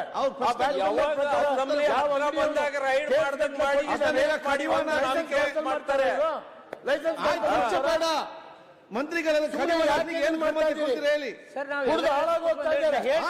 ಕೂತ್ಕೊಂಡ್ರೆ 4 ಜನ 5 ಜನ ಹೇಗೆ ಹೇಳ್ಬೇಕು ನಾನು? ಆಯ್ತು, ಟಾರ್ಗೆಟ್ ಇಲ್ಲ, ನಾವು ನಿರೀಕ್ಷೆ ಮಾಡ್ತಾ ಇದ್ದೀವಿ. ಇಷ್ಟು ಲಕ್ಷ, ಇಷ್ಟು ಕೋಟಿ ಬರ್ಬೋದು ಅಂತ ನಿರೀಕ್ಷೆ ಇದೆ. ಯಾರಿಗೆ ಟಾರ್ಗೆಟ್ ಮಾಡಿ ಸ್ವಾಮಿ ನಿಮ್ಗೆ ಕುಡಿಯತ್ತೇಳಿ ನೀವು ಕುಡಿತೀರಾ? ಈ ಒಂದು ಗುಜರಾತ್ ಬಂದ್ ಹೈ ಬಹುತ್ ಮಿಲ್ತಾ ಹೈ ಕಿರಾಣಿ ಅಂಗಡಿಯಲ್ಲಿ ಇಲ್ಲಿ ಎಲ್ಲಾ ಕಡೆ ಇದು ನಡೀತಿರ್ತೈತಿ. ನಾವು ರೇಡ್ ಮಾಡ್ತಾ ಇದೀವಿ, ಕಂಟ್ರೋಲ್ ಮಾಡ್ತಿದೀವಿ, ಇನ್ನೂ ಕಠಿಣ ಕ್ರಮ ತಗೊಳ್ತೀವಿ. ಏನು ಸಲಹೆ ಇದ್ರೆ ಕೊಡಿ. ಜಿ.ಟಿ. ಪಾಟೀಲ್ ಕಡಿವಾಣ ಆಗ್ಲಿಕ್ಕೆ ಸಲಹೆ ಇದ್ರೆ ಮತ್ತೆ ಕೊಡಿ ಹೋಗಿ. ಸನ್ಮಾನ್ಯ ಸ್ಪೀಕರ್ ಅಧ್ಯಕ್ಷರೇ, ಉಪಮುಖ್ಯಮಂತ್ರಿಗಳಿಗೆ ಮೈಕ್ ಒಂದು ಪಾಯಿಂಟ್ ಹೇಳಿದ್ರಿ. ಈಗಿನ ಲೇಟೆಸ್ಟ್ ಇದು ಬಂದ್ಮೇಲೆ ಈ ಅಮೆಝಾನು, ಸ್ವಿಗ್ಗಿ, ನೀವು ಜಿಗ್ಗಿ ಏನೇನೆಲ್ಲ ಹೇಳಿದ್ರಲ್ಲ, ಇದೆಲ್ಲ ಈಗ ಬಂದ್ಮೇಲೆ ಈಗ ಔಷಧಿ, ತರಕಾರಿ ಎಲ್ಲ ತರಕ್ಕೆಲ್ಲ ಫೋನ್ ಮಾಡ್ತಾರೆ, ಎಲ್ಲ ತಂದು ಕೊಡ್ತಾರೆ. ಇನ್ಕೂಡಿ ಒಂದು ಸಣ್ಣ ಟ್ಯಾಬ್ಲೆಟ್ಗೂ ಕೂಡ ಈಗ ಫೋನ್ ಮಾಡಿ ತಂದು ಕೊಡ್ತಾರೆ. ಅವರೇನೆ ಹೋಗಿ ಲಿಕ್ಕರ್ ಶಾಪ್ ಹೋಗಿ ತೆಗೆದುಕೊಂಡು ಬರೋದು ಕೊಡಲ್ಲ ಅನ್ನೋದು ಯಾವ ಗ್ಯಾರಂಟಿ? Is available there. ಈಗೆಲ್ಲ ನಾವು ಅಫಿಷಿಯಲ್ ಆಗಿ ಇಲ್ಲದೆ ಇರ್ಬೋದು ಅಷ್ಟೇ, ಅನ್ಅಫಿಷಿಯಲ್ ಅಲ್ಲ. ನಾನು ಹೇಳ್ತಾ ಇದ್ದೀನಿ, ನಾನು ಯಾಕೆಂದ್ರೆ ಗೊತ್ತಿದೆಯೋ ಗೊತ್ತಿಲ್ಲದೋ ಕಣ್ಣಿಗೆ ಬಟ್ಟೆ ಹಾಕೊಂಡು this is all going on this system. ನಾನು ಎಷ್ಟೋ ಕಡೆ ಕೇಳಿದ್ದೀನಿ ಇದನ್ನ. ನಾನು ಅದಕ್ಕೆ ಒಂದು ನಮ್ಮ CMಗೂ ಒಂದ್ಸತಿ ಹೇಳ್ತಿದ್ದೆ, ಈ ನಮ್ಮ ಕರಾವಳಿ ಬೆಲ್ಟಲ್ಲಿ ಕೆಲವೆಲ್ಲ ಬಾರ್ಗಳಲ್ಲಿ ಅಲ್ಲೆಲ್ಲ ನಾವು ಪರ್ಮಿಷನ್ ಕೊಡ್ತಾ ಇಲ್ಲ ಬಾರ್ಗಳಿಗೆಲ್ಲ, ಬಟ್ ಸ್ಟಿಲ್ ಅಲ್ಲೆಲ್ಲ ಇದನ್ನ ಬೀರ್ಗಳೆಲ್ಲ ಮಾರ್ತಾ ಇದ್ದಾರೆ. ಅಫಿಷಿಯಲ್ ಆಗಿ ನಾವು ಬೆಟರ್ ಕೊಟ್ಬಿಡೋದು ಬೆಟರ್ ಅನ್ನೋದು ನನ್ನೊಂದು ಇದು. ಸುಮ್ಮನೆ ಕಳ್ತಂದು ಅಂತಂದು ಅಲ್ಲಿ ಇದು ಬೀಚ್ಗಳಲ್ಲಿ ತಂದು ಮಾರೋದ್ ಬದಲು ಅಫಿಷಿಯಲ್ ಆಗಿ ಲೈಸೆನ್ಸ್ ತಗೊಳ್ಳೋದು ಒಂದು ರೀತಿ ಕೊಟ್ಬಿಡೋದು ಬೆಟರ್ ಅನ್ನೋದು ನನ್ನ ಒಂದು ಅಭಿಪ್ರಾಯ, ವೈಯಕ್ತಿಕವಾದ ಅಭಿಪ್ರಾಯ. ಚರ್ಚೆ ಬೇಡ. ಆಮೇಲೆ ಜೊತೆಗೆ ಮನೆಗಳಲ್ಲಿ 7 ಬಾಟ್ಲ ಮೇಲೆ ಇಟ್ಕೋಬೇಡ ಅಂತಾರೆ. ಎಲ್ಲ ಓದೋರು ಬಂದವರೆಲ್ಲ ಒಂದೊಂದು ಬಾಟ್ಲ್ ತಂದು ಕೊಡ್ತಾ ಇರ್ತಾರೆ ನಮ್ಗೆ. ಅದಕ್ಕೂ ಏನಾದ್ರು ಒಂದು ಹೊಸದಾಗಿ ಮನೇಲಿ ಇಟ್ಕೊಳ್ಳೋಕೆ ಒಂದು ರೆಗ್ಯುಲೈಸೇಷನ್, ಇಲ್ಲಾಂದ್ರೆ ಯಾರು ಇನ್ಕಮ್ ಟ್ಯಾಕ್ಸ್ ಬಂದ, ಅವನು ಬಂದ, ಇವನು ಬಂದ, ಅವನಿಗೊಂದು ಕೇಸ್ ಹಾಕೋದು, ಅವನೊಂದು ಮಾಡೋದು, ಇವೆಲ್ಲ ಕೂಡ ಗೊತ್ತಿದೆಯೋ ಗೊತ್ತಿಲ್ಲದೆ ಇಲ್ಲಿಗಲ್ ಆಗಿ ನಡೀತಾ ಇದೆ. ಅದಕ್ಕೆ we should try to bring regularisation ಅನ್ನೋದು ಕೂಡ ಒಂದು ದೊಡ್ಡ ಚರ್ಚೆ ನಾವು ನೀವು ಸೇರಿ ಮಾಡಬೇಕಾಗಿದೆ. GT ಪಾಟೀಲ್ ಚರ್ಚೆ ಬೇರೆ, ಯಾಕೆ ಚರ್ಚೆ ಸರ್ ಸಭಾಧ್ಯಕ್ಷರೇ, ನನ್ನ if my information is right, even ಈ ಗಿಗ್ ವರ್ಕರ್ಸು ಈ ಏನು ನಮ್ಮ ಹೊಸ ಸಿಸ್ಟಮ್ ಬಂದಿದೆ, ಇದ್ರ ಮುಖಾಂತರ ಡ್ರಗ್ಸ್ ಕೂಡ ಸಪ್ಲೈ ಆಗ್ತಾ ಇದೆ.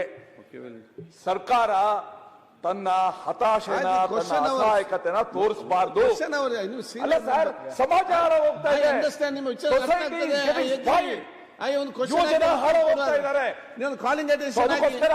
ಇದನ್ನ ನಾನು ಝೊಮ್ಯಾಟೊ ಸ್ವಿಗ್ಗಿ ಯಾಕೆ ಹೇಳ್ತೆ ಅಂತಂದ್ರೆ ಚುಚ್ಚೋದು, ಇದು ಸರಿ ಹೋಗೋದಿಲ್ಲ ಅಂತ. ಅವ್ರು ಹೇಳ್ತಾರೆ ಕ್ರಮ ತಗೊಳ್ತೀವಿ, ಆಗಾಗ ಆಗ್ತೀವಿ. ಇವ್ರು ಗೊತ್ತಾಗೋದಿಲ್ಲ, ಅವ್ರಿಗೆ ಪೊಲೀಸ್ ಅವ್ರಿಗೆ ಎಕ್ಸೈಸ್ ಅವ್ರಿಗೆ ಯಾರು ಮಾಡ್ತಾರೆ ಅಂತ. ಕಾಲಿಂಗ್ ಅಟೆನ್ಷನ್ ಆಗಿ ಚರ್ಚೆ ಮಾಡಿ. GT ಪಾಟೀಲ್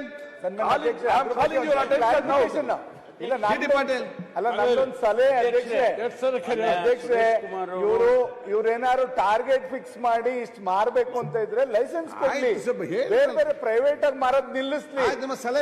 ಏನಾಗುತ್ತೆ, ದೂರ ಹೋಗಿ ಕುಡಿ ತಗೊಂಡು ನಾಚ್ಕೋತಾರೆ. ಮೊಬೈಲ್ ಸಿಸ್ಟಮ್ ಅಲ್ಲಿ ನಿಮಿಷ ಅಧ್ಯಕ್ಷ, ನೀವು ಲಘುವಾಗಿ ತಗೋಬೇಡಿ. ಇದು ಒಂದ್ ನಿಮಿಷ ಕೇಳಿ. ಎಲ್ಲಿ ಕೆಲಸ ಮಾಡ್ತಿರ್ತಾರಲ್ಲ ವರ್ಕರ್ಸ್, ಹಾರ್ಡ್ ವರ್ಕ್ ಮಾಡ್ಕೊಂಡು ಗುದ್ಲಿ ಹಿಡ್ಕೊಂಡೆಲ್ಲ ಮಾಡ್ತಾ ಇರ್ತಾರಲ್ಲ, ಅಲ್ಲಿಗೆ TVS ಅಲ್ಲಿ ತಗೊಂಡೋಗಿ ಮಾಡ್ತಾ ಇದಾರೆ. ದಯಮಾಡಿ ಅಲ್ಲಿ ನೋಡಿ ನೀವು ಆ ಪರಿಸ್ಥಿತಿ. GT ಪಾಟೀಲ್ ಸನ್ಮಾನ್ಯ ಅಧ್ಯಕ್ಷರೇ, ಸುರೇಶ್ ಕುಮಾರ್ ಅವರು ಬಹಳ ಹಿರಿಯ ಶಾಸಕರು, ಸಚಿವರಾಗಿದ್ದಂಥವ್ರು. ನೀವು ಈ ಸ್ವಿಗ್ಗಿ ಝೊಮ್ಯಾಟೊ ಅಲ್ಲೆಲ್ಲ ಡ್ರಗ್ಸ್ ಮಾರ್ತಾರೆ, ನಮ್ಗೆ ಇನ್ಫಾರ್ಮೇಶನ್ ಒಂದು ಇನ್ಫಾರ್ಮೇಶನ್ ಇದೆ ಅಂತ ಹೇಳಿದ್ರಿ. ದಯಮಾಡಿ ಆ ಇನ್ಫಾರ್ಮೇಶನ್ ಏನಿದ್ರೆ ನಮಗೆ ಶೇರ್ ಮಾಡಿ. ಯಾವ ಸ್ವಿಗ್ಗಿ ಡ್ರಗ್ಸನ್ನು ಸಪ್ಲೈ ಮಾಡ್ತಾರೆ, ಝೊಮ್ಯಾಟೊನವರು ಡ್ರಗ್ಸ್ ಸಪ್ಲೈ ಮಾಡ್ತಾರೆ, ಯಾಕೆಂದ್ರೆ ಬಹಳ ಸೀರಿಯಸ್ ಆಗಿ ತಾವು ಹೇಳಿದಿರಿ. ಇದು ನಾವು ಮಾನ್ಯ ಮುಖ್ಯಮಂತ್ರಿಗಳು ಇದೇ ಸದನದಲ್ಲಿ ಬೆಂಗಳೂರಿನಲ್ಲಿ ಡಿಕ್ಲೇರ್ ಮಾಡಿದ್ರು. We declare a war against drugs in Karnataka, drug free Karnataka ಮಾಡ್ತೇವೆ ಅಂತ ಹೇಳಿ ಡಿಕ್ಲೇರ್ ಮಾಡಿದ್ರು. ಆ ಇದರಲ್ಲಿ ನಾವು ಬಹಳ ಹೋರಾಟವನ್ನೇ ಮಾಡ್ತಾ ಇದ್ದೀವಿ. 100 ಕೋಟಿ ರೂಪಾಯಿ, 1000 ಕೋಟಿ ರೂಪಾಯಿ ಡ್ರಗ್ಸ್ ಹಿಡಿದಿದ್ದೇವೆ. ತಾವು ಈಗ ಅದನ್ನ ಇನ್ಫಾರ್ಮೇಶನ್, ಯಾಕೆಂದ್ರೆ it is not a small statement you are making, it's a very big statement. I want you to share that information whatever you have. GT Patil. ಸನ್ಮಾನ್ಯ ಅಧ್ಯಕ್ಷರೇ, ಚುಕ್ಕೆ ಗುರುತಿನ 340ನೇ ಪ್ರಶ್ನೆ ಮಾನ್ಯ ಉಪಮುಖ್ಯಮಂತ್ರಿ ಕೇಳ್ತಾ ಇದ್ದೆ. ಅಧ್ಯಕ್ಷ, ಉತ್ತರವನ್ನು ಒದಗಿಸಲಾಗಿದೆ. ಅಧ್ಯಕ್ಷರೇ, ಉತ್ತರವನ್ನು ಕೊಟ್ಟಿದ್ದಾರೆ, ಸಮರ್ಪಕವಾಗಿ ಇಲ್ಲ ಅನ್ನುವಂಥದ್ದು ನನ್ನ ಅಭಿಪ್ರಾಯ. ಕಳೆದ 5-6 ವರ್ಷಗಳಿಂದ ಈ ಹಿಡಕಲ್ ಜಲಾಶಯದಿಂದ GLBC ಮತ್ತು GRBCಗೆ ನಮಗೆ ನೀರೇ ಬರ್ತಾ ಇಲ್ಲ, ಕೊನೆಯ ಹಳ್ಳಿಗಳು ನಮ್ಮ. ಅದಕ್ಕೆ ಅನೇಕ ರಿಪೇರಿ ಮಾಡಬೇಕಾಗಿದೆ. ಎಷ್ಟು ವರ್ಷದಿಂದ ನಾವು ಇದರಿಂದ ವಂಚಿತರಾಗಬೇಕು ಅನ್ನುವಂಥ ಪ್ರಶ್ನೆ ಕೇಳೋದ್ರ ಜೊತೆಗೆ ಕೆನಾಲ್ ಮುಖಾಂತರ ಕನಿಷ್ಠ 10ರಿಂದ 15,000 ಇಲ್ಲಿಗಲ್ ಪಂಪ್ ಸೆಟ್ಗಳು ಕುಂತಿದ್ದಾವೆ. ಅವನ್ನ ತೆಗಿಬೇಕು ಅಂದ್ರೆ ನಮ್ಗೆ ನೀರು ಬರ್ತೈತಿ. ಇಲ್ದಿದ್ರೆ ನೀರಿನ ಪ್ರಮಾಣ ಹೆಚ್ಚಿಬಿಟ್ಟು, ಅವ್ರು ಏನು ಕನ್ಸ್ಯೂಮ್ ಮಾಡ್ತಾರೆ ಅಷ್ಟು ನೀರಿನ ಪ್ರಮಾಣ ಹೆಚ್ಚಿಬಿಟ್ಟು ನಮಗೆ ಕೊನೆಯ ಹಳ್ಳಿಗಳಿಗೆ ನೀರು ಬರೋ ರೀತಿ ಒಳಗೆ ಸನ್ಮಾನ್ಯ ಉಪಮುಖ್ಯಮಂತ್ರಿ ಕ್ರಮ ಕೈಗೊಳ್ಬೇಕಂತ ನಾವು ಒತ್ತಾಯ ಮಾಡ್ತೀವಿ.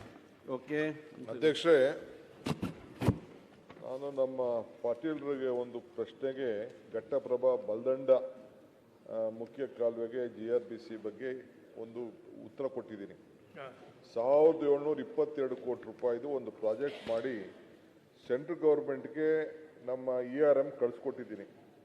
ಯಾವುದು ABBP ಪ್ಲಾನಲ್ಲಿ ಅದು ಬಂದರೆ 60-40 ಸ್ಕೀಮಲ್ಲಿ ಸೆಂಟ್ರಲ್ ಗೌರ್ಮೆಂಟು 60%, 40% ನಮ್ಮದು ನಾವು ಮಾಡಿಕೊಡ್ತೀವಿ. ಅದರ ಮೇಲೆ ನೀವು ನಿಮ್ಮ MP ಇಬ್ಬರು ಸೇರಿ ಸ್ವಲ್ಪ ಒತ್ತಡ ಮಾಡಿ ಅದನ್ನು ಕ್ಲಿಯರ್ ಮಾಡಿ. ಎರಡನೇದು ಈಗ ಒಂದು ಏನು ವಿಚಾರ ಪಂಪ್ ಸೆಟ್ ವಿಚಾರ ಹೇಳಿದ್ರು, ಫಾರ್ ದಿ ಫಸ್ಟ್ ಟೈಮ್ ನಾನು ಮಂತ್ರಿ ಆದಮೇಲೆ ಎಷ್ಟೋ 40 ವರ್ಷ ಆದಮೇಲೆ ಒಂದು ಹೊಸ ಅಮೆಂಡ್ಮೆಂಟ್ ತಂದು ಈ ಪಂಪ್ ಸೆಟ್ಗಳನ್ನ ತೆಗೆದುಹಾಕಬೇಕು. ಅದಕ್ಕೆ ಹೊಸ ಪಂಪ್ ಸೆಟ್ ಏನೇ ಬಂದರೂ ಕೂಡ ಎತ್ತಿನೊಳದ ಗಮನದಲ್ಲಿ ಇಟ್ಕೊಂಡು ನಾನು ಯಾರು ಇದನ್ನು ಪಂಪ್ ಸೆಟ್ ಹಾಕೊಳ್ಬಾರ್ದು ಅನ್ನೋ ದೃಷ್ಟಿಯಿಂದ ಮತ್ತು ರಾಜ್ಯದಲ್ಲಿ ಆಗಬೇಕು ಅಂತ ಕಾನೂನು ತೆಗೆದುಕೊಂಡು ಬಂದಿದ್ದೀನಿ. ಈಗಾಗಲೇ ಟ್ರೈನಿಂಗು ನಡೀತಾ ಇದೆ. ನಾನು ನೀವು ಮತ್ತು ಎಲ್ಲ ಒಂದು ಅಮೆಂಡ್ಮೆಂಟ್ ಒಂದು ಮೂವ್ ಮಾಡಿದ್ದೀನಿ ರೆಸಲ್ಯೂಷನು, ಎಲ್ಲ ರಾಜ್ಯದಲ್ಲಿ ಎಲ್ಲ ಪಂಪ್ ಸೆಟ್ಗಳನ್ನು ಎಲ್ಲೆಲ್ಲಿ ಕಾಲುವೆಗಳಲ್ಲಿ ಇದನ್ನೆಲ್ಲ ತೆಗೆದಾಕಕ್ಕೆ ಒಂದು ಮಾಡಿ ಒಂದು ಹೊಸ ಕ್ರಮ ಕೈಗೊಳ್ಳಿ ಒಂದು ಆಂದೋಲನ. ಏಕೆಂದರೆ ಟೈಲೆಂಡ್ಗೆ ನೀರು ಹೋಗಲೇಬೇಕು. ಟೈಲೆಂಡ್ ನೀರು ಹೋಗಲಿಲ್ಲ ಅಂದರೆ ಭಾಳ ಕಷ್ಟ ಆಗ್ತದೆ. ನೋಡಿ ನಮ್ಮ ಪಾಂಡುಪುರದವರೆಲ್ಲ ಫಸ್ಟ್ ಅಲ್ಲೇ ಕುಡ್ಕೊಬಿಡ್ತಾರೆ ಪಾಂಡುಪುರದವರೆಲ್ಲ. ಸೊ ಕೊನೆಗೆ ಮಳವಳ್ಳಿಗೆ ಹೋಗಲ್ಲ, ಎಲ್ಲಿಗೂ ಹೋಗಲ್ಲ, ಹಂಗೆ ಲಾಸ್ಟ್ ಆಗಲ್ಲ. ನೀವೊಂದು ಮೂವ್ ಮಾಡಿ ಎಲ್ಲ MLAs ಒಪ್ಕೊಳ್ಳಿ. ಈಗೇನೆ ಒಂದು ಡ್ರೈವ್ನ ಶುರು ಮಾಡೋಣ. ಈಗ ಉಪಮುಖ್ಯಮಂತ್ರಿಗಳೇ 80 ಅಡಿ 90 ಅಡಿ ಅಲ್ಲ, ಒಂದ್ ನಿಮಿಷ, 80 ಅಡಿ 90 ಅಡಿ ಚಾನಲ್ ಹೋಗಿದ್ದಾರೆ, ಜಮೀನ್ ಕಳ್ಕೊಂಡವ್ರೆ. ಅವ್ರ ಪಂಪ್ ಸೆಟ್ ಹಾಕೊಳ್ಳೇಬೇಕಲ್ವಾ? ನೀವು ಅಮೆಂಡ್ಮೆಂಟ್ ತಂದಿದ್ದೀರಿ, ಇಲ್ಲ ಅಂತಲ್ಲ. ಚರ್ಚೆ ಮಾಡಬೇಡಿ. ಸರಿ, KT ಪಾಟೀಲ್, ಸುಧಾಕರ್ ಅವ್ರ ಪ್ರಶ್ನೆ ಕೇಳ್ತಾರೆ, ನೀವು ಅಲ್ಲೇ ನಿಂತಿದ್ದೀವಿ. ಸರ್, ಈಗ ERM ಯೋಜನೆ ಒಳಗೆ ತಾವು ಕೇಂದ್ರ ಸರ್ಕಾರದಿಂದ ಕೇಳಿದಿರಿ, ಇದನ್ನ ಅಮೌಂಟ್ ಕೇಳಿದಿರಿ. ಅದು ಬರಲಾರ್ದೆ ಹೋದರೆ ತಾವೇನು ಕ್ರಮ ಕೈಗೊಳ್ತೀರಿ ಕರ್ನಾಟಕ ಸರ್ಕಾರದಿಂದ ಅನ್ನುವಂಥ ಪ್ರಶ್ನೆ. ಏನಿಲ್ಲ, 60-40 ಸ್ಕೀಮ್ ಅಲ್ಲ ಮಾಡಿದ್ದೀರಿ. ಕೇಂದ್ರ ಸರ್ಕಾರದಿಂದ ಈ ಸ್ಕೀಮ್ ಮಂಜೂರು ಆಗಲಾರದೆ ಹೋದರೆ ಅವಾಗ ತಾವೇನು ಕ್ರಮ ಕೈಗೊಳ್ತೀರಿ? ಫಸ್ಟ್ ಅವ್ರು ಕಳ್ಸಿಕೊಟ್ಟಿದ್ದೀವಿ. ನೀವು ನಿಮ್ಮ MP ಅವರು ಎಲ್ಲ ಹೋಗಿ ಸ್ವಲ್ಪ ಪ್ರೆಷರೈಸ್ ಆಗಿ ಎಲ್ಲರಿಗೂ ಅನುಕೂಲ ಆಗ್ತಾರೆ, ತೆಗೆದುಕೊಂಡು ಬನ್ನಿ. ಆಮೇಲೆ will work out the plan. Okay. Gurumesh Suresh Shetty, Kapu. ಸನ್ಮಾನ್ಯ ಅಧ್ಯಕ್ಷರೇ, ಲಾ ಮಿನಿಸ್ಟರ್. ಚುಕ್ಕೆ ಗುರುತಿನ ಸಂಖ್ಯೆ 381 ಸನ್ಮಾನ್ಯ ಕಾನೂನು ಸಚಿವರಿಗೆ. ಸನ್ಮಾನ್ಯ ಅಧ್ಯಕ್ಷರೇ, ಸನ್ಮಾನ್ಯ ಗುರುಮೇಶ್ ಸುರೇಶ್ ಅವರಿಗೆ ಉತ್ತರವನ್ನು ಒದಗಿಸಿದ್ದೇವೆ. ಉತ್ತರ ಕೊಟ್ಟಿದ್ದೀರಿ. ಬಹುಶಃ ಇದು 3ನೇ ಸಲ ಈ ಸದನದಲ್ಲಿ ನಾನು ಪ್ರಶ್ನೆ ಕೇಳುವಂಥದ್ದು. ತಾವೇ ಈ ಸದನದಲ್ಲಿ ಭರವಸೆ ಕೊಟ್ಟಿದ್ದೀರಿ, ಒಂದು ಜಿಲ್ಲೆ ಒಂದು ತಾಣ, 1 ಡಿಸ್ಟ್ರಿಕ್ಟ್ 1 ಡೆಸ್ಟಿನೇಷನ್ ಕಾಪುವನ್ನು ಪರಿಗಣನೆ ಮಾಡ್ತೀವಿ ಅಂತೇಳಿ 2022ರಲ್ಲಿ ಅದು ಅನುಮೋದ 5 ಕೋಟಿ ರೂಪಾಯಿ ಅನುಮೋದನೆ ಆಗಿದೆ. ಇನ್ನು ಹಣ ಬಿಡುಗಡೆ ಆಗಿಲ್ಲ. ಹಾಗಾಗಿ ಅಲ್ಲಿ ಹೊಸದಾಗಿ ಒಂದು ಮಾರಿಗುಡಿ ಆಗಿದೆ. ಸನ್ಮಾನ್ಯ ಉಪಮುಖ್ಯಮಂತ್ರಿಗಳು ಅಲ್ಲಿ ಭೇಟಿ ಕೊಟ್ಟಿದ್ದಾರೆ. ಹಾಗೆ ಒಂದು ಮಹಾಲಕ್ಷ್ಮಿ ದೇವಸ್ಥಾನ ಆಗಿದೆ. ಹಾಗೆ ಒಂದು ಬ್ಲೂ ಫ್ಲಾಗ್ ಬೀಚ್ ಅಂತೇಳಿ ಅಂತಾರಾಷ್ಟ್ರೀಯ ಮನ್ನಣೆ ಪಡೆತಕ್ಕಂಥ ಬೀಚು. ಹಾಗಾಗಿ ಅತ್ಯಗತ್ಯ ದಿನ ಒಂದು ಕನಿಷ್ಠ ಒಂದು 15-20 ಸಾವಿರ ಜನ ಅಲ್ಲಿ ಭೇಟಿ ಕೊಡ್ತಿದ್ದಾರೆ. ಹಾಗಾಗಿ ನಮಗೆ, ನಾನು ಹೋದ ಸಲ ಕೂಡ ನೀವು ನನಗೆ ಪತ್ರ ಕೊಡಿ ಅಂತ ಹೇಳಿದ್ವಿ, ಬಟ್ ಇನ್ನೂ ಏನು ಅಲ್ಲಿ ಅಭಿವೃದ್ಧಿ ಆಗಲಿಲ್ಲ. ರಾಜ್ಯ ಸರ್ಕಾರದ ವತಿಯಿಂದ ಪ್ರಪೋಸಲ್ ಒಂದು ಕೇಂದ್ರ ಸರ್ಕಾರಕ್ಕೆ ಹೋಗಿದೆ. ಆದರೆ ತಾವು ಇಲ್ಲಿ ಸದನದಲ್ಲಿ ಭರವಸೆ ಕೊಟ್ಟಿದ್ದೀವಿ, ಒಂದು ಜಿಲ್ಲೆಗೆ ಒಂದು ತಾಣ ಅಂತೇಳಿ ಕಾಪನ್ನು ಡಿಕ್ಲೇರ್ ಮಾಡ್ತೀವಿ. ಖಂಡಿತ ಆದಷ್ಟು ಶೀಘ್ರ ನಾವು ಕೆಲಸ ಶುರು ಮಾಡ್ತೀವಿ ಅಂತಕ್ಕಂಥ ಭರವಸೆ ತಾವು ಕೊಟ್ಟಿದ್ದೀವಿ ಸರ್.